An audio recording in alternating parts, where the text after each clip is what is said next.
할렐루야. 옆에 분들과 함께 인사 나누겠습니다. 언약의 말씀을 붙듭시다. 언약의 말씀을 붙듭시다.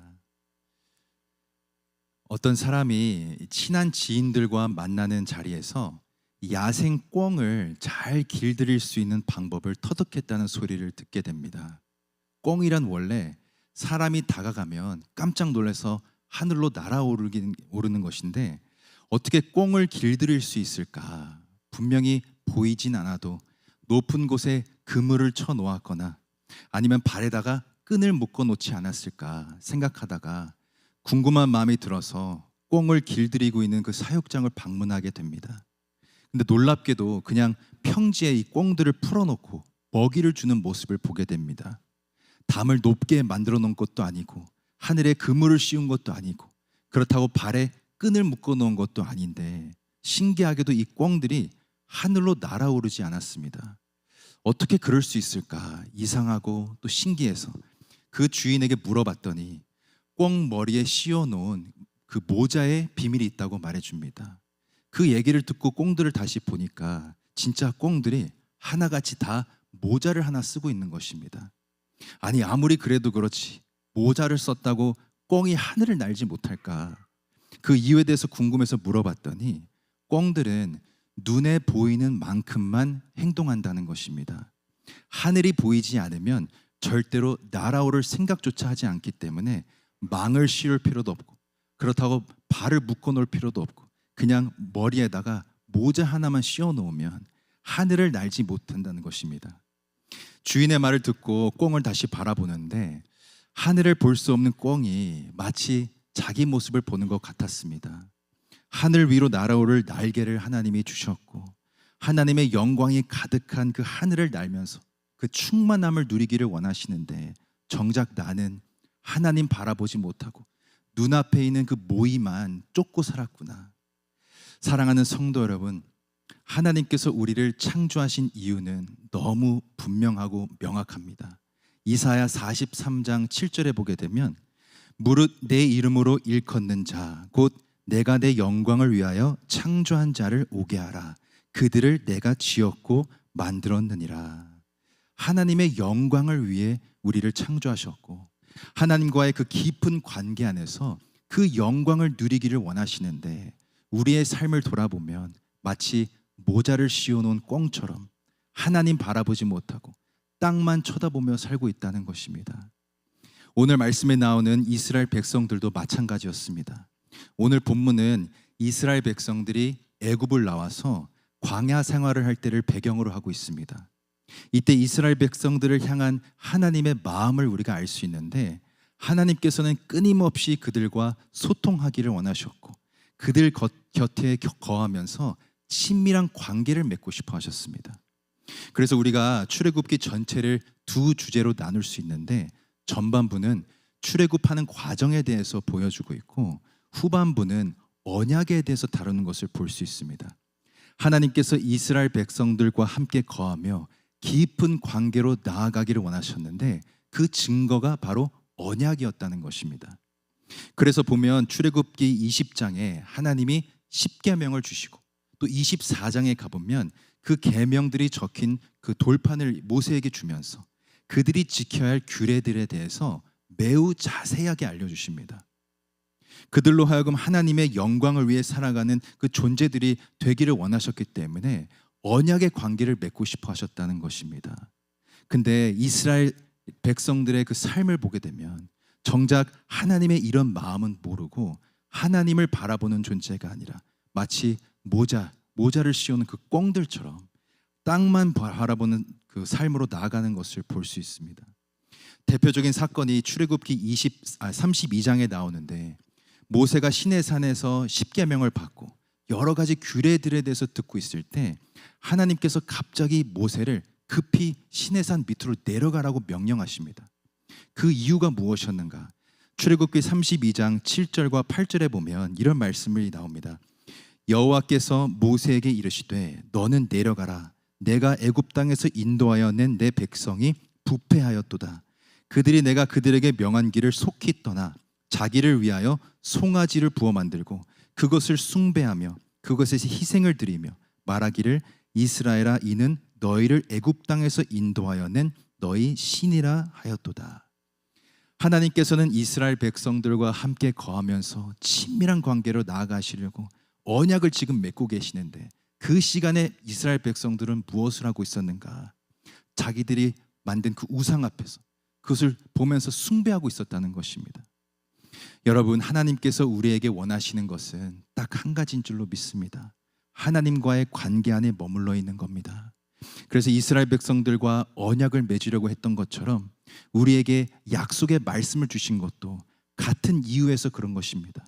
하나님께서 주신 그 약속의 말씀 붙들고 그 약속을 성취해 가시는 하나님을 충만히 누리고 맛보기를 원하셨기 때문입니다. 하나님께서 이스라엘 백성들의 모습을 보시고 얼마나 마음이 아프고 얼마나 그 관계가 깨지기를 원치 않으셨으면 모세를 시내산 밑으로 급히 내려보내셨을까를 생각해 봤을 때 하나님한테 가장 중요한 것이 뭔지를 우리가 알 수 있습니다. 하나님한테는 우리와의 관계가 깨지지 않고 끝까지 유지되는 것이 무엇보다도 중요하다는 것입니다. 오늘 함께 본 34장에도 그것이 잘 나옵니다. 모세가 시내산 밑으로 급히 내려가 봤더니 이스라엘 백성들의 모습에 보고 충격을 받게 됩니다. 금송아지를 중심으로 춤을 추면서 열광적으로 송아지를 숭배하고 있었는데 그 모습을 보고 모세가 진노를 하게 됩니다. 그리고 들고 있던 십계명을 산 밑으로 던져서 돌판이 깨지게 되는 사건이 일어나게 되는데, 그럼에도 불구하고 오늘 본문 34장 1절에 보게 되면 이런 말씀이 나옵니다. 여호와께서 모세에게 이르시되 너는 돌판 둘을 처음 것과 같이 깎아 만들라. 내가 깨트린 바 처음 판에 있던 말을 내가 그 판에 쓰리니. 이스라엘 백성들의 부패함 때문에 십계명 돌판이 깨지게 되지만 하나님이 모세한테 뭐라고 하시는가? 돌판 두 개를 다시 만들고 오라는 것입니다. 그렇게 하면 처음 돌판에 썼던 그대로를 다시 써주시겠다고 말씀합니다. 여러분, 이것은 하나님한테 언약이 얼마나 중요하고 그의 백성들과 그 언약의 관계를 얼마나 유지하고 싶어 하시는지를 보여주는 겁니다. 여러분, 이것은 우리도 마찬가지입니다. 하나님께서는 우리와 언약의 관계로 또 약속의 관계로 나아가기를 원하시는데 그 관계가 절대로 깨지기를 원치 않으십니다. 항상 하나님의 약속을 붙들며 그 약속을 성취해 가시는 하나님을 경험하기를 원하시는 것이 하나님의 마음이라는 것입니다. 그래서 오늘은 하나님께서 주신 말씀을 통해 함께 살펴보기를 원하는 것은 왜 하나님은 이토록 우리와 언약의 관계로 나아가기를 원하시는지, 하나님께서 우리에게 주신 그 약속의 말씀을 통해 하나님은 어떤 하나님을 경험하기를 원하시는지 주신 말씀을 통해 함께 살펴보면서 은혜 나누기를 원합니다. 오늘 본문의 핵심은 6절 말씀입니다. 우리 6절 말씀을 함께 한번 읽어보겠습니다. 여호와께서 그의 앞으로 지나시며 반포하시되 여호와로라 여호와로라 자비롭고 은혜롭고 노하기를 더디하고 인자와 진실이 많은 하나님이로라. 아멘. 여러분, 이 말씀은 모세가 돌판 두 개, 새로운 돌판 두 개를 가지고 다시 시내산에 올라갔을 때 하나님께서 선포하신 말씀입니다. 왜 하나님께서 언약을 맺고 싶어 하시는지, 언약의 관계를 통해 어떤 하나님을 경험하기를 원하시는지 네 가지로 말씀해 주고 계시는데, 자비롭고 은혜롭고 노하기를 더디하고 인자와 진실이 많은 하나님이시라 말씀합니다. 먼저 보시면 첫 번째로 하나님은 자비로운 하나님이시다 말씀합니다. 여기서 쓰인 자비롭다는 말을 영어 성경으로 보면 compassion이라는 말이 나오는데, compassion이 뜻하는 것은 불쌍히 여기다, 긍휼히 여기다, 이런 뜻을 가지고 있습니다. 그렇기 때문에 자비로우신 하나님이라는 것은 우리를 긍휼히 여기시는 하나님, 우리를 불쌍히 여기시는 하나님을 의미하는데, 여러분, 이것은 단순히 제3자가 모르는 사람을 바라보고 불쌍히 여기는 마음이 아닙니다. 시편 103편에 보면 다윗이 했던 고백이 있는데 13절에 아버지가 자식을 불쌍히 여김같이 여호와께서 자기를 경외하는 자를 불쌍히 여기시나니. 하나님께서 우리를 불쌍히 여기시는 마음은 아버지가 자식을 불쌍히 여기시는 마음이라는 겁니다. 아버지가 자식의 모든 것을 다 아시고 불쌍히 여기는 마음을 갖듯이 하나님도 똑같다는 것입니다. 여러분, 이것이 하나님께서 우리와 언약을 맺고 싶어 하시는 첫 번째 이유입니다. 우리를 불쌍히 여기시고 또 긍휼히 여기시는 하나님을 늘 경험하기를 원하기 때문입니다. 저는 하나님의 말씀을 묵상하다 보면 하나님께서 저를 참 불쌍히 여기시고 또 긍휼히 여겨주신다는 것을 느낄 때가 참 많이 있습니다. 나의 모든 것을 다 알고 계시고 내가 얼마나 연약하고 또 얼마나 죄투성인지 다 알고 계시면서 나를 정말 긍휼히 여겨주고 계시는구나, 이것을 말씀을 통해 느낄 때가 참 많이 있습니다.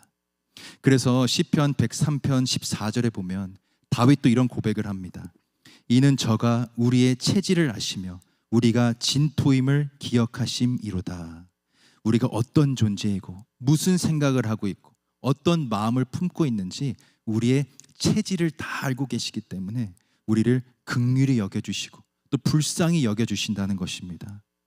여러분, 이 마음은 예수님을 통해서도 우리는 볼 수 있습니다. 마가복음 6장 34절에 보면 예수께서 나오사 큰 무리를 보시고 그 목자 없는 양 같음을 인하여 불쌍히 여기사 이에 여러 가지로 가르치시더라.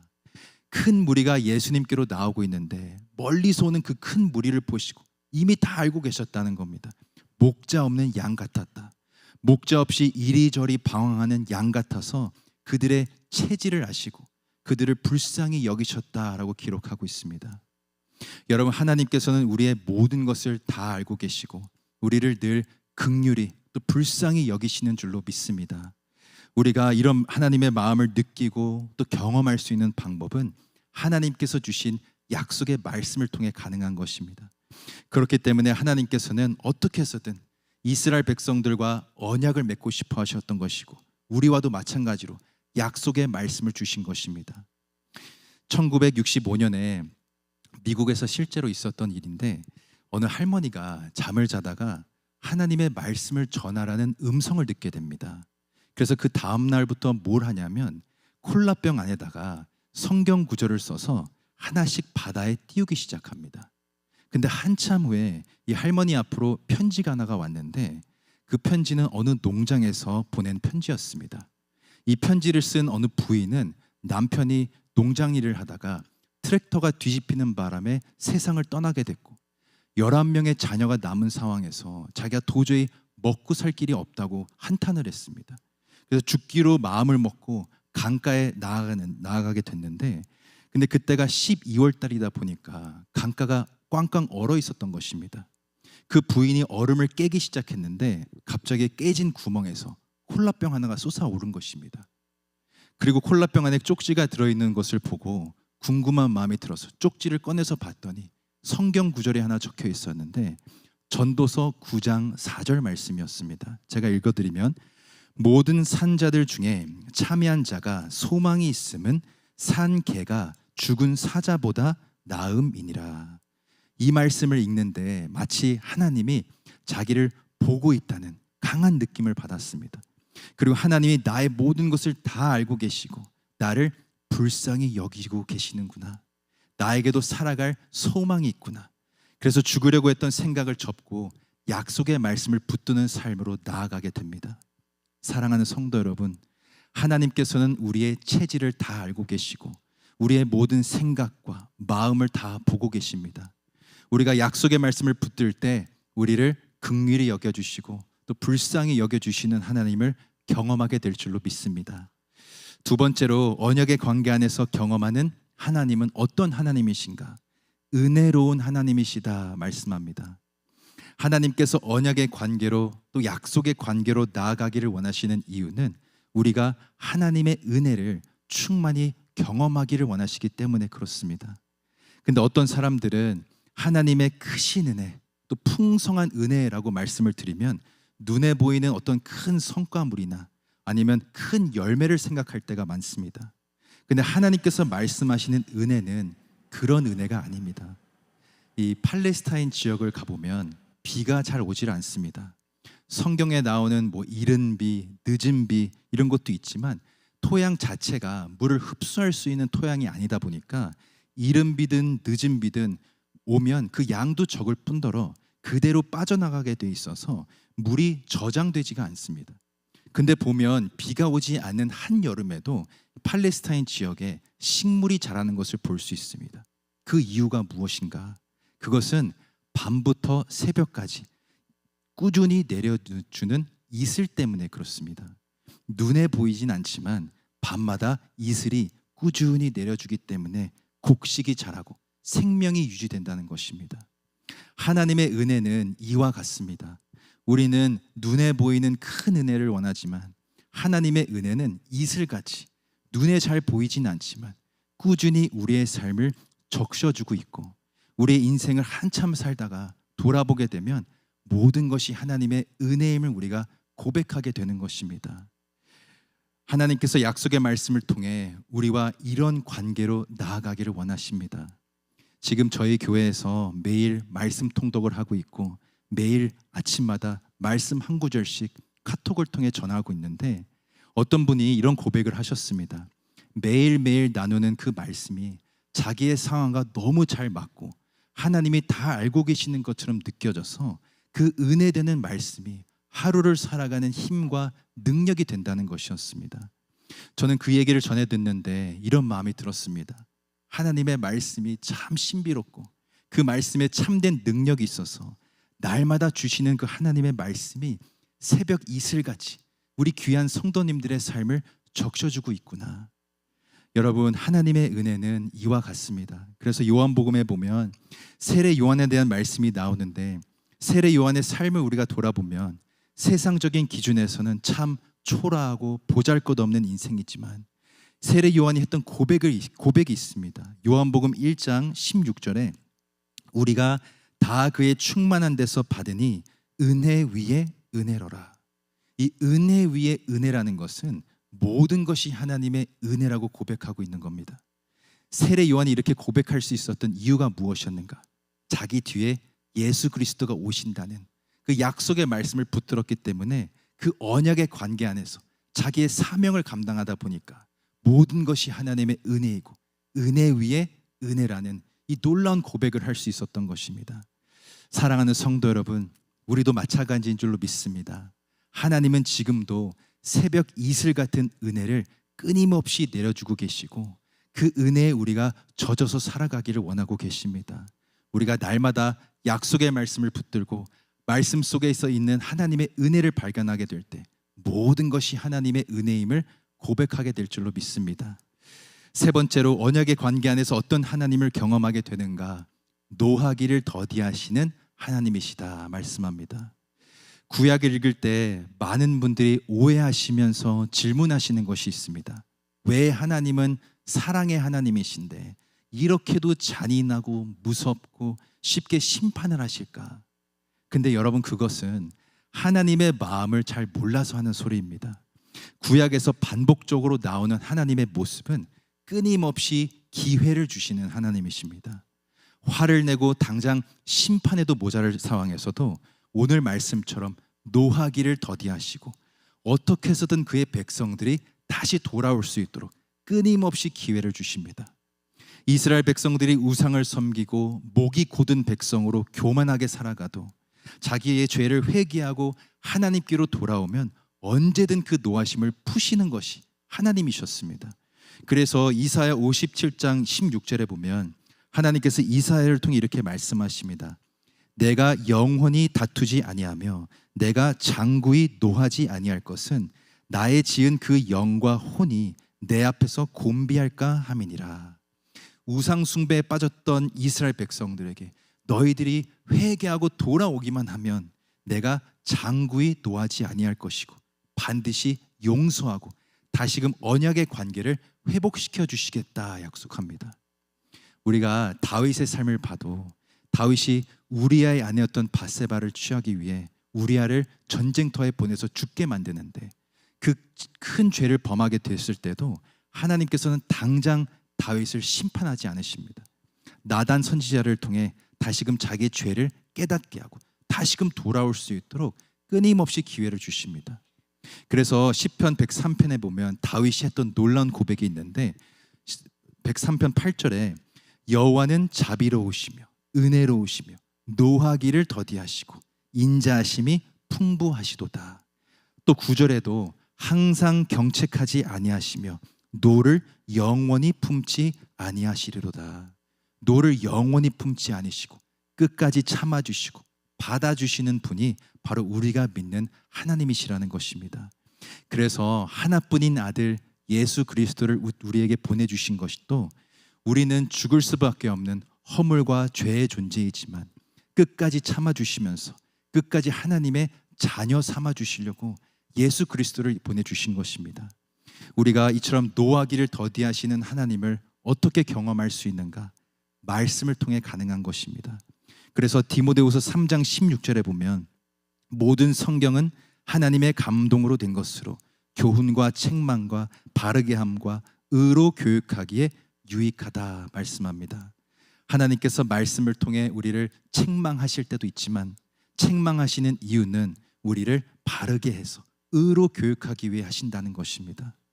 바라옵기는 우리 모두가 날마다 말씀을 가까이 하는 삶을 통해 노하기를 더디하시는 하나님, 늘 기회를 주시고 끊임없이 용서하시는 하나님을 충만히 경험할 수 있기를 소망합니다.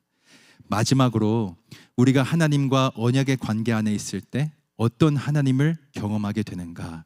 6절 마지막에 보니까 인자와 진실이 많은 하나님이시다 말씀합니다. 여기서 말하는 인자를 영어 성경으로 보면 사랑으로 되어 있고 진실은 신실함으로 되어 있습니다. 근데 저는 오늘 말씀을 묵상하다가 계속적으로 제 안에서 들었던 질문이 하나가 있었습니다. 왜 이 두 단어를 같이 묶어 놓으셨을까? 인자와 진실, 사랑과 신실함, 왜 이 두 단어를 같이 나오도록 기록했을까? 그러면서 저의 삶을 제가 돌아보게 되니까 내가 하나님의 사랑을 느끼고 고백했던 순간이 언제였는가? 하나님께서 주신 그 약속의 말씀이 그대로 이루어졌을 때, 그래서 하나님의 그 신실하심이 경험되어졌을 때 하나님의 사랑을 가장 많이 느꼈다는 것을 알게 되었습니다. 여러분, 제가 이제 미국으로 온 지가 1년이 조금 넘었습니다. 처음에는 사실 이 한국 생활을 다 정리하고 미국으로 온다는 것이 쉽지가 않았습니다. 저 혼자 오는 거면 도전하는 마음으로 쉽게 올 텐데 제 아내와 또 자식이 있는 상황에서 아무도 없는 미국으로 온다는 것이 사실 결정하기가 쉽지 않았습니다. 인간적인 마음이 앞서기도 하고 때론 두렵기도 하고 걱정이 돼서 하루에도 수십 번 제 마음이 요동할 때가 있었습니다. 근데 그때 제가 하나님의 말씀을 묵상하는 과정에서 주님이 주신 귀한 말씀이 있는데 출애굽기 23장 25절에 보면 너의 하나님 여호와를 섬기라. 그리하면 여호와가 너의 양식과 물에 복을 내리고 너희 중에 병을 제하리니. 제가 이 말씀을 묵상하는데 하나님께서 너는 아무것도 걱정하지 말고 하나님 여호와만 섬기거라. 나머지는 내가 다 책임져 주시겠다. 이렇게 말씀하시는 것처럼 저에게 다가왔습니다. 그래서 제가 그 말씀 붙들고 제 아내에게 우리 이 말씀 붙들고 미국 갑시다.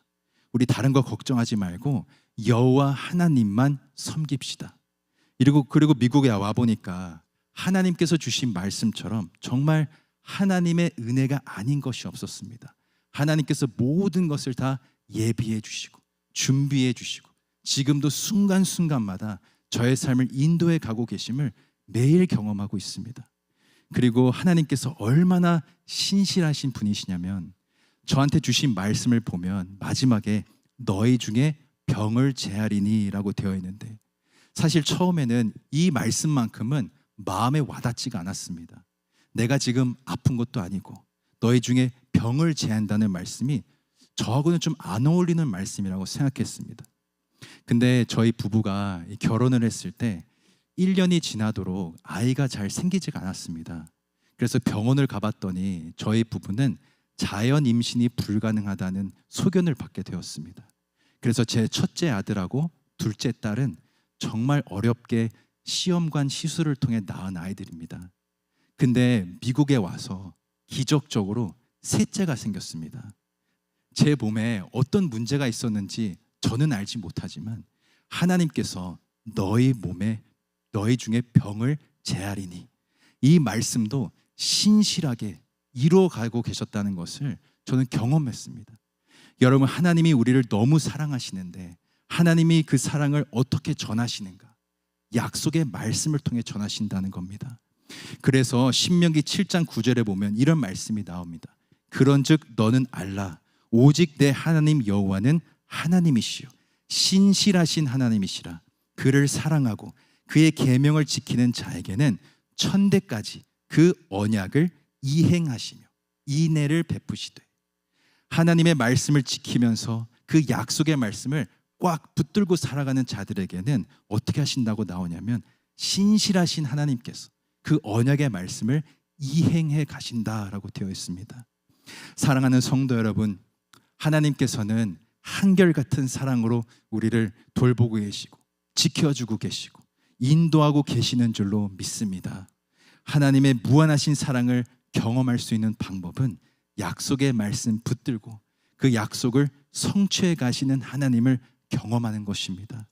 오늘 우리가 함께 나눈 말씀은 왜 하나님께서 우리와 언약의 관계로, 약속의 관계로 나아가기를 원하시는지 명확하게 말해주고 있습니다. 약속의 말씀 안에 있는 하나님의 그 살아계심, 또 신실하심, 함께하심을 경험하기를 원하시기 때문에 그렇습니다. 바라옵기는 우리 모두가 오늘 말씀을 잘 기억해서 날마다 약속의 말씀 붙들고 하나님의 자비와 은혜와 용서하심과 사랑하심과 신실하심을 충만히 누리고 맛볼 수 있기를 소망합니다.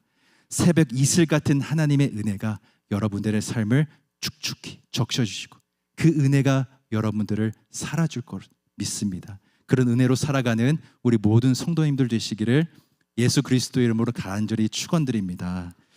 함께 말씀 생각하시면서 찬양하겠습니다.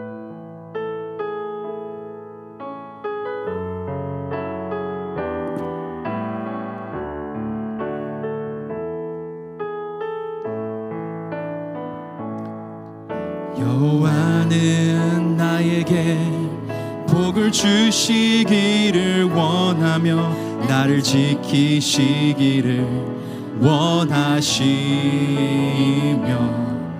여호와는 그 얼굴을 나를 향하여 드사 은혜와 평강 주시기 원하. 다시 한번 고백합니다. 여호와는 나에게 복을 주시기를 원하며 나를 지키시기를 원하시며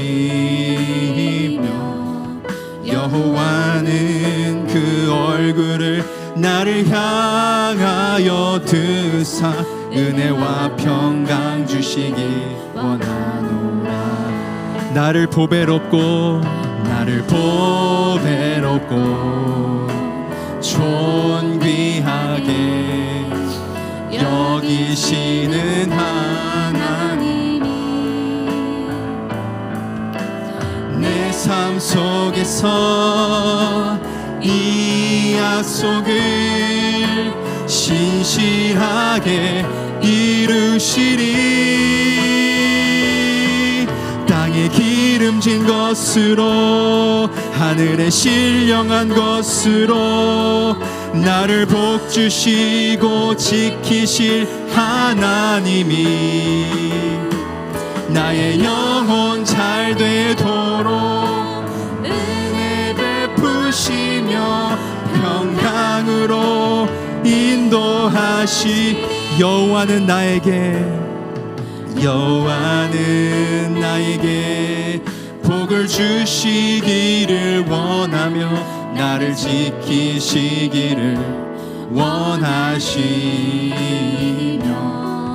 여호와는 그 얼굴을 나를 향하여 드사 은혜와 평강 주시기 원하노.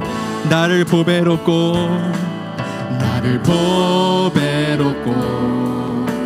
존귀하게 여기시는 하나님이 내 삶 속에서 이 약속을 신실하게 이루시리.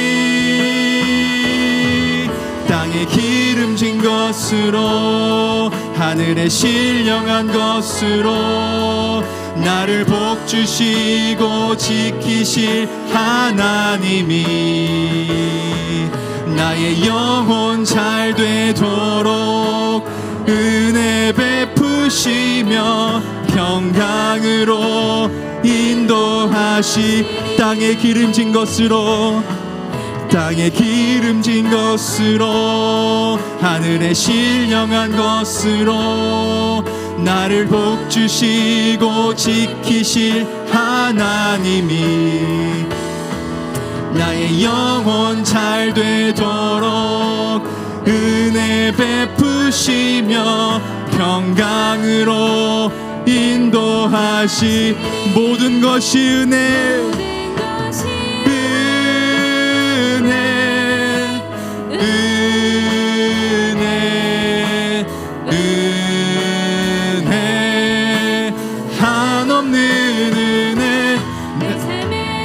연한 것 하나도 없었던 것을 모든 것이 은혜였어. 모든 것이 은혜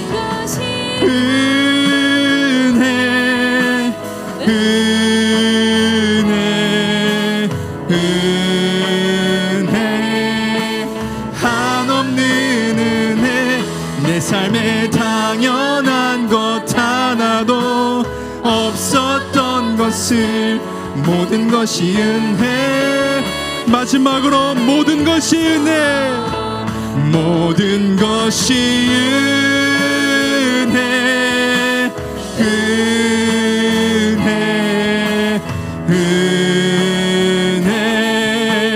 한없는 은혜.